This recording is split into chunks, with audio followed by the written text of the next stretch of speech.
Truly, thoughts are things, and powerful things at that, when they are mixed with definiteness of purpose, persistence, and a burning desire for their translation into riches or other material objects. A little more than 30 years ago, Edwin C. Barnes discovered how true it is that men really do think and grow rich. His discovery did not come about at one sitting. It came little by little, beginning with a burning desire to become a business associate of the great Edison. One of the chief characteristics of Barnes's desire was that it was definite. He wanted to work with Edison, not for him. Observe, carefully, the description of how he went about translating his desire into reality, and you will have a better understanding of the 13 principles which lead to riches. When this desire, or impulse of thought, first flashed into his mind, he was in no position to act upon it. Two difficulties stood in his way. He did not know Mr. Edison, and he did not have enough money to pay his railroad fare to Orange, New Jersey. These difficulties were sufficient to have discouraged the majority of men from making any attempt to carry out the desire. But his was no ordinary desire. He was so determined to find a way to carry out his desire that he finally decided to travel by blind baggage, rather than be defeated. He presented himself at Mr. Edison's laboratory and announced he had come to go into business with the inventor. In speaking of the first meeting between Barnes and Edison, years later, Mr. Edison said, "He stood there before me, looking like an ordinary tramp, but there was something in the expression of his face which conveyed the impression that he was determined to get what he had come after.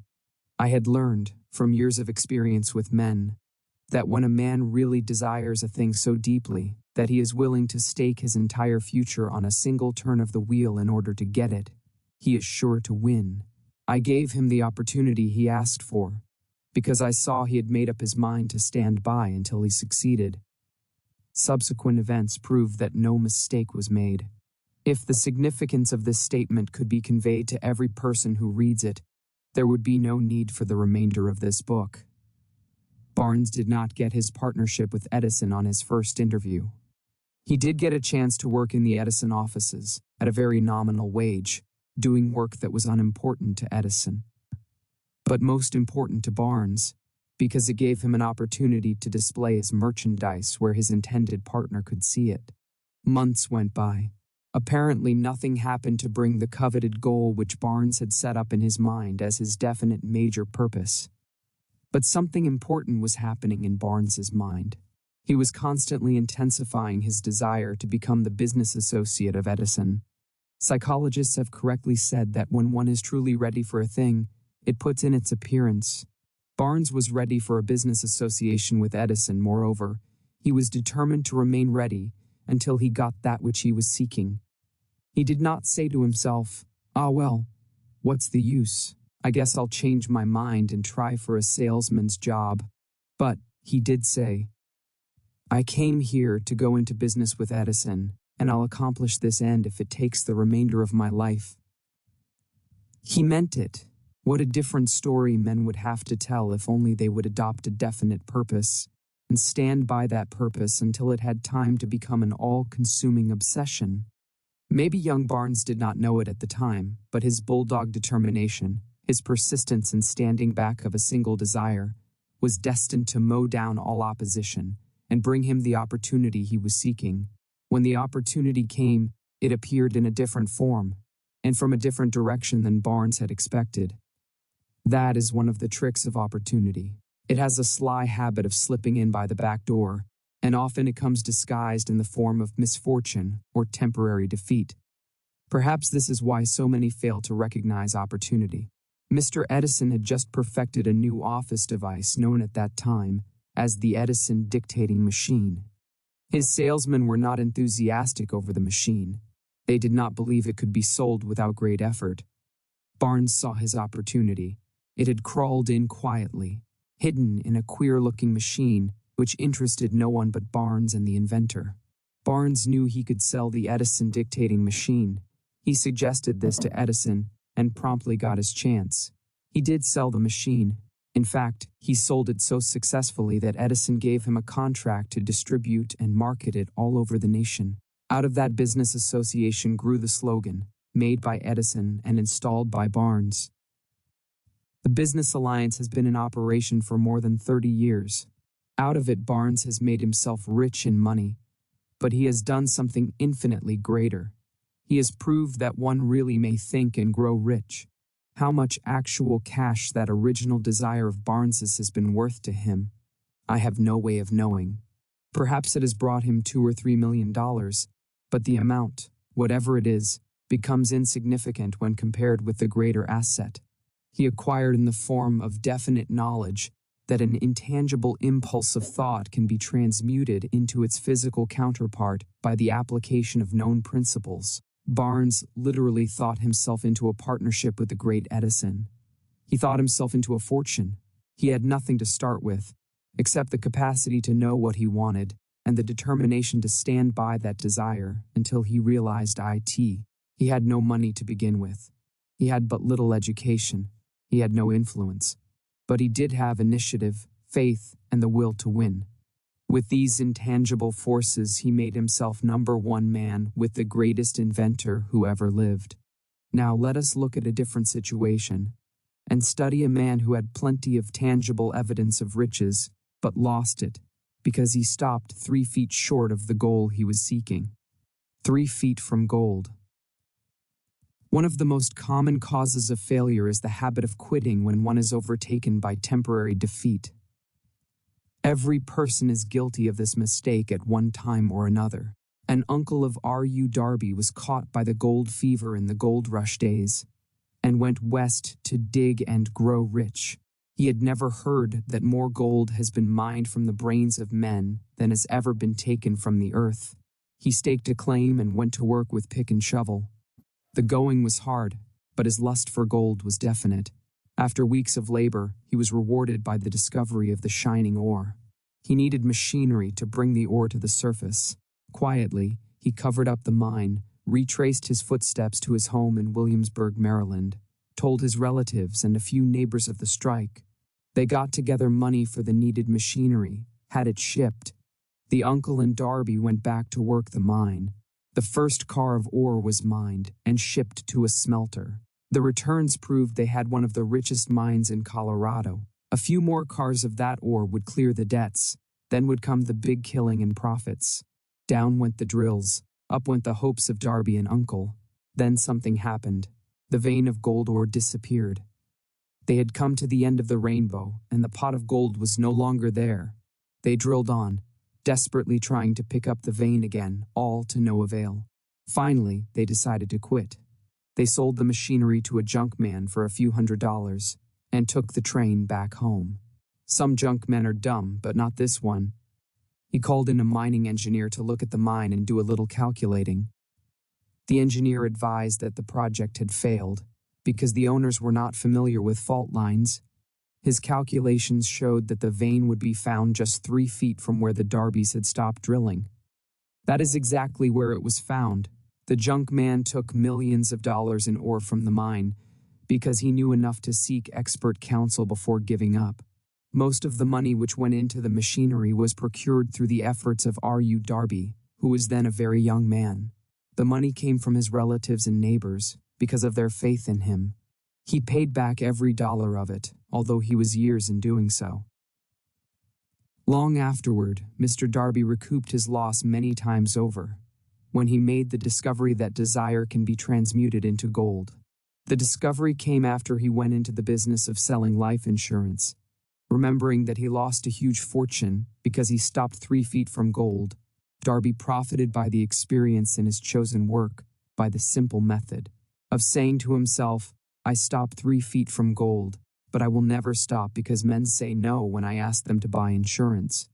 Darby is one of a small group of fewer than 50 men who sell more than $1 million in life insurance annually. He owes his stickability to the lesson he learned from his quitability in the gold mining business.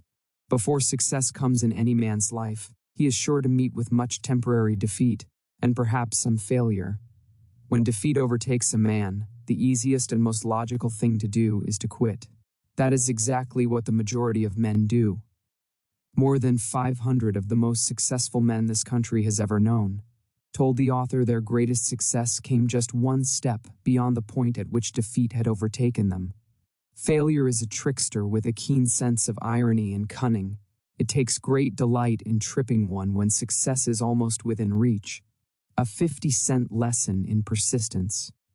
Shortly after Mr. Darby received his degree from the University of Hard Knocks and had decided to profit by his experience in the gold mining business, he had the good fortune to be present on an occasion that proved to him that no does not necessarily mean no. One afternoon he was helping his uncle grind wheat in an old-fashioned mill. The uncle operated a large farm on which a number of colored sharecrop farmers lived. Quietly, the door was opened, and a small colored child, the daughter of a tenant, walked in and took her place near the door. The uncle went ahead with his work, so busily engaged that he did not pay enough attention to the child to observe that she did not leave. When he looked up and saw her still standing there, he yelled at her, "I told you to go on home. Now go, or I'll take a switch to you." The little girl said yes, sir, but she did not budge an inch.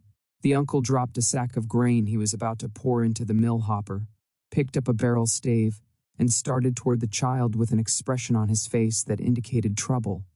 Darby held his breath. He was certain he was about to witness a murder. He knew his uncle had a fierce temper. He knew that colored children were not supposed to defy white people in that part of the country.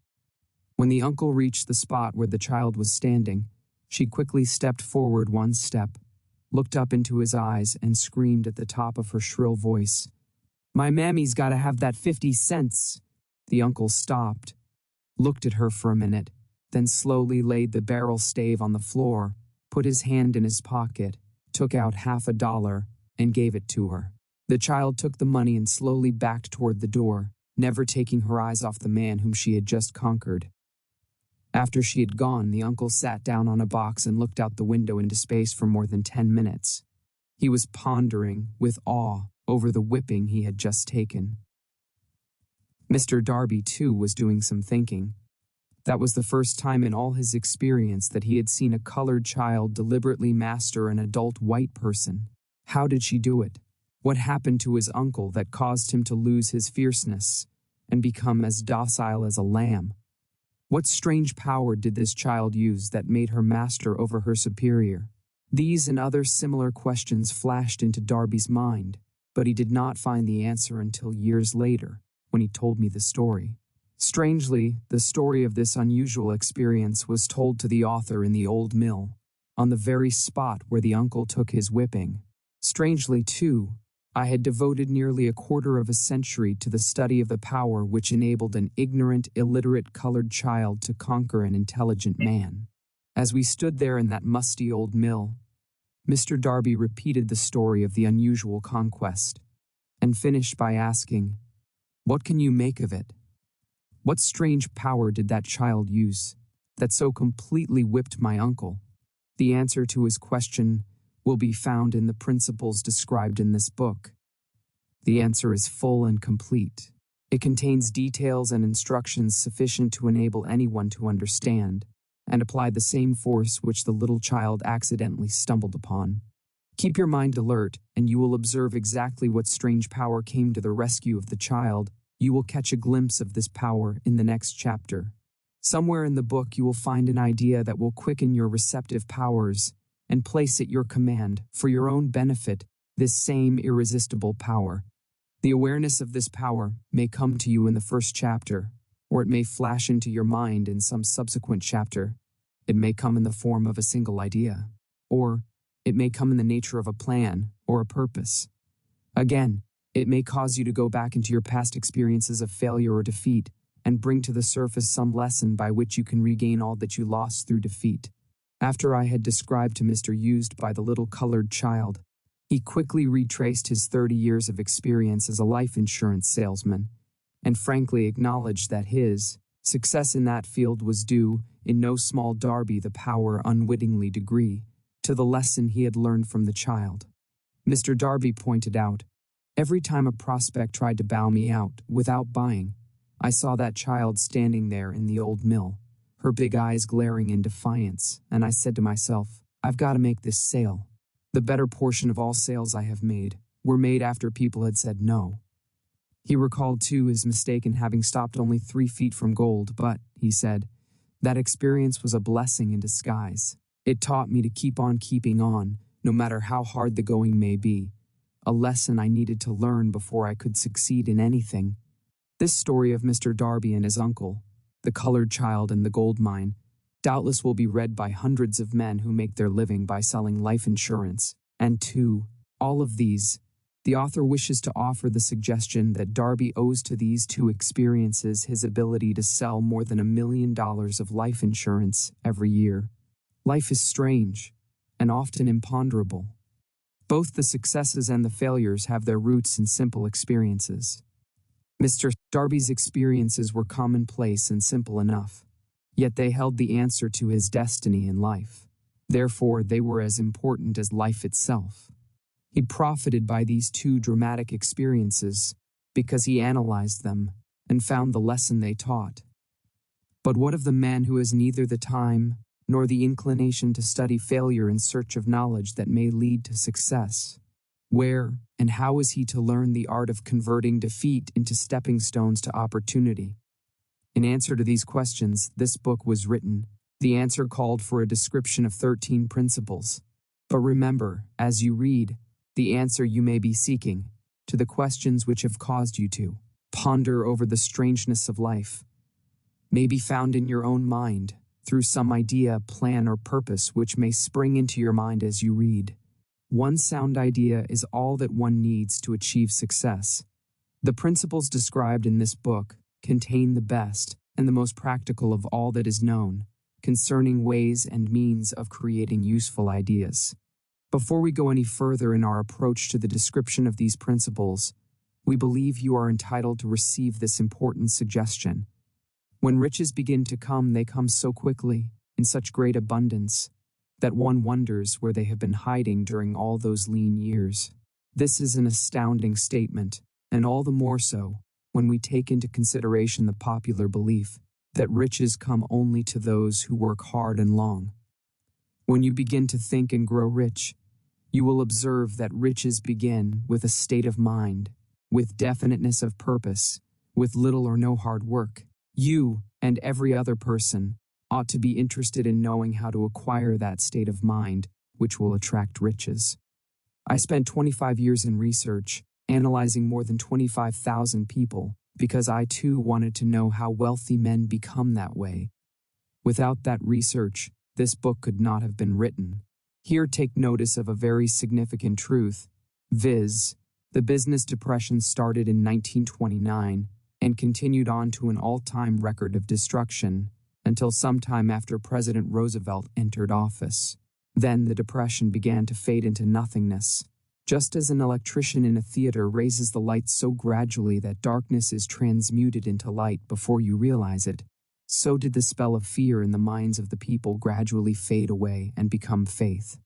Observe very closely, as soon as you master the principles of this philosophy and begin to follow the instructions for applying those principles. Your financial status will begin to improve, and everything you touch will begin to transmute itself into an asset for your benefit. Impossible? Not at all. One of the main weaknesses of mankind is the average man's familiarity with the word impossible. He knows all the rules which will not work. He knows all the things which cannot be done. This book was written for those who seek the rules which have made others successful and are willing to stake everything on those rules. A great many years ago, I purchased a fine dictionary. The first thing I did with it was to turn to the word impossible and neatly clip it out of the book. That would not be an unwise thing for you to do. Success comes to those who become success conscious. Failure comes to those who indifferently allow themselves to become failure conscious. The object of this book is to help all who seek it to learn the art of changing their minds from failure consciousness to success consciousness.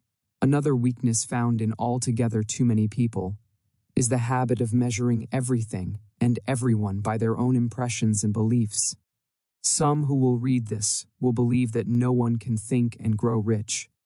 They cannot think in terms of riches, because their thought habits have been steeped in poverty, want, misery, failure, and defeat. These unfortunate people remind me of a prominent Chinese who came to America to be educated in American ways. He attended the University of Chicago. One day, President Harper met this young Oriental on the campus, stopped to chat with him for a few minutes, and asked what had impressed him as being the most noticeable characteristic of the American people.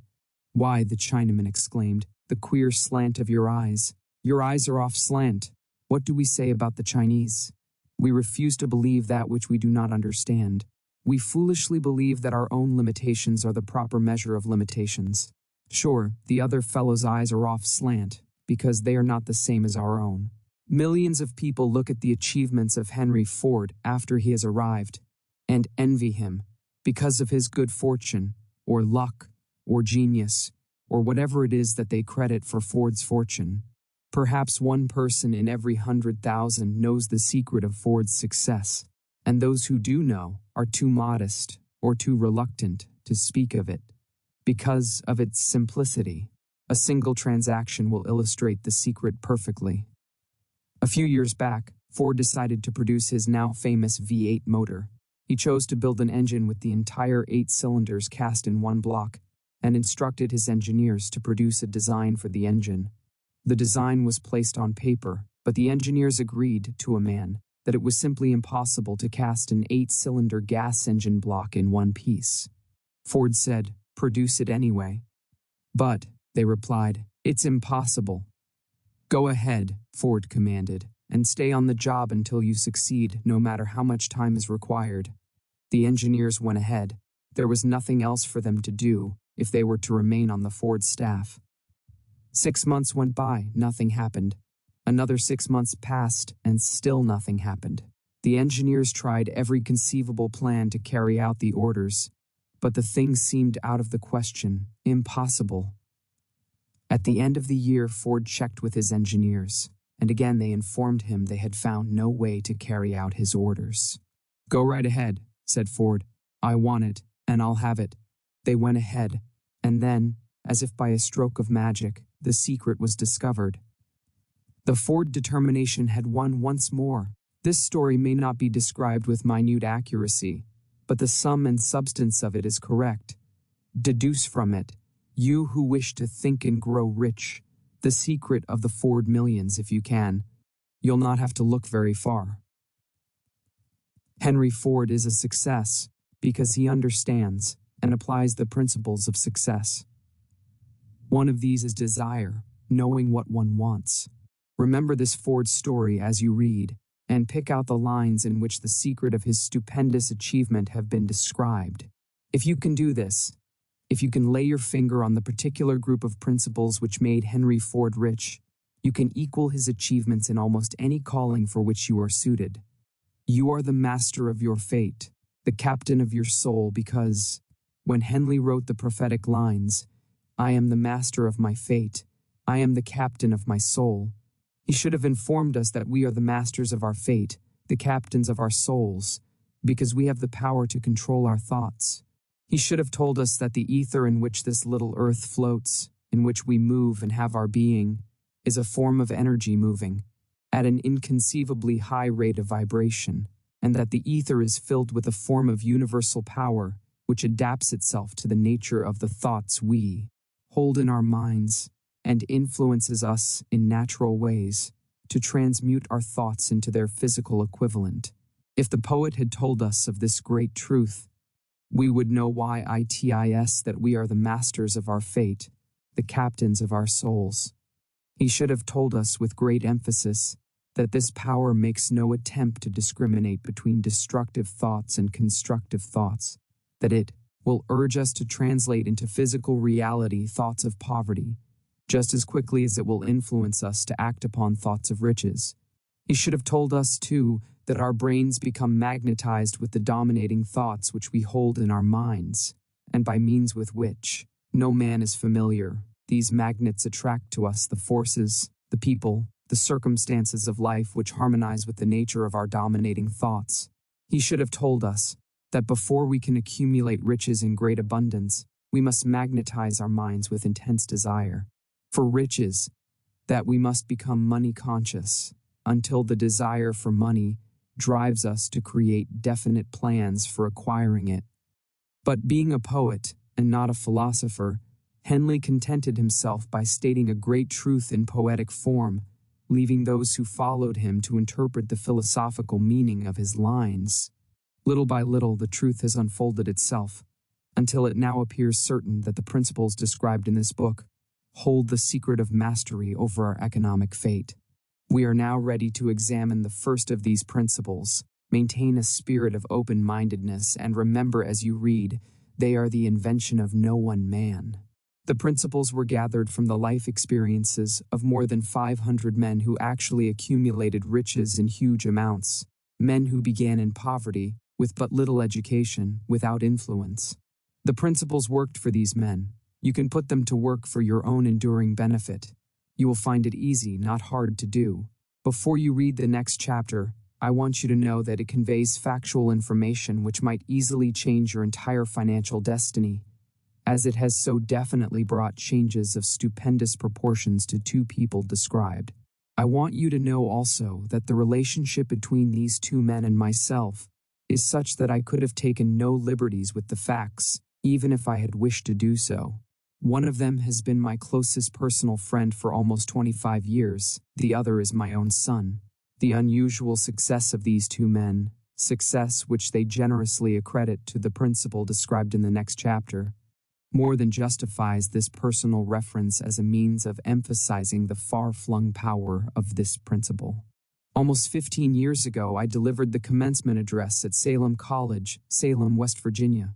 I emphasized the principle described in the next chapter with so much intensity that one of the members of the graduating class definitely appropriated it and made it a part of his own philosophy. The young man is now a member of Congress and an important factor in the present administration. Just before this book went to the publisher, he wrote me a letter in which he so clearly stated his opinion of the principle outlined in the next chapter that I have chosen to publish his letter as an introduction to that chapter. It gives you an idea of the rewards to come. My dear Napoleon, my service as a member of Congress having given me an insight into the problems of men and women, I am writing to offer a suggestion which may become helpful to thousands of worthy people. With apologies, I must state that the suggestion, if acted upon, will mean several years of labor and responsibility for you, but I am enheartened to make the suggestion, because I know your great love for rendering useful service. In 1922, you delivered the commencement address at Salem College, when I was a member of the graduating class. In that address, you planted in my mind an idea which has been responsible for the opportunity I now have to serve the people of my state, and will be responsible, in a very large measure, for whatever success I may have in the future.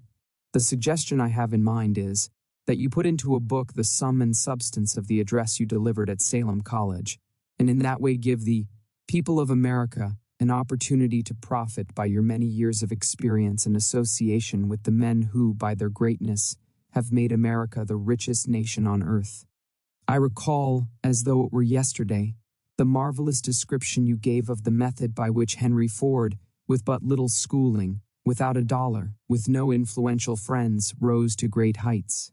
I made up my mind then, even before you had finished your speech, that I would make a place for myself, no matter how many difficulties I had to surmount. Thousands of young people will finish their schooling this year, and within the next few years. Every one of them will be seeking just such a message of practical encouragement as the one I received from you. They will want to know where to turn, what to do, to get started in life. You can tell them, because you have helped to solve the problems of so many, many people. If there is any possible way that you can afford to render so great a service, may I offer the suggestion that you include with every book one of your personal analysis charts, in order that the purchaser of the book may have the benefit of a complete self-inventory, indicating, as you indicated to me years ago, exactly what is standing in the way of success. Such a service as this, providing the readers of your book with a complete, unbiased picture of their faults and their virtues, would mean to them the difference between success and failure. The service would be priceless. Millions of people are now facing the problem of staging a comeback because of the depression, and I speak from personal experience when, I say, I know these earnest people would welcome the opportunity to tell you their problems and to receive your suggestions for the solution. You know the problems of those who face the necessity of beginning all over again. There are thousands of people in America today who would like to know how they can convert ideas into money. People who must start at scratch without finances and recoup their losses. If anyone can help them, you can. If you publish the book, I would like to own the first copy that comes from the press, personally autographed by you. With best wishes, believe me. Cordially yours, Jennings Randolph. Desire. Thanks for watching. If you enjoyed this video, please like, subscribe, and click the bell so you won't miss future uploads. Leave a comment to share your thoughts. And if you'd like to support the channel, consider becoming a member. See you in the next one.